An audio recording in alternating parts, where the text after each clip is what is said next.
میرے پاکستانیوں، جدھر آج ہم کھڑے ہیں، ہمیں پہلے فیصلہ کرنا چاہیے کہ کیا ہم نے بیکاریوں کی طرح ایک چونٹیوں کی طرح باقی زندگی گزارنی ہے پاکستانی ہوتے ہوئے، جس طرح ہم جا رہے ہیں کوئی مستقبل نہیں۔ کیا ہم نے خوددار قوم کی طرح لا الہ الا اللہ جس کا نعرہ تھا، یہ خوددار قوم لا الہ الا اللہ غیرت دیتی ہے انسان کو، ایک چھوٹے سے انسان کو بڑا انسان بنا دیتا ہے۔ ہم ایک دنیا کے عظیم لیڈر محمد مصطفیٰ صلی اللہ علیہ وسلم،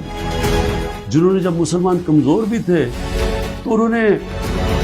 2 سپر پاورز کے سربراہ کو خط لکھا کہ میں اللہ کا پیغام لے کے آیا ہوں، اس پہ چلو گے تو تمہاری بہتری ہے۔ خوددار، اللہ سے صرف ڈرنے والے لوگ، ہمیں یہ کیا بنا لیا ہے؟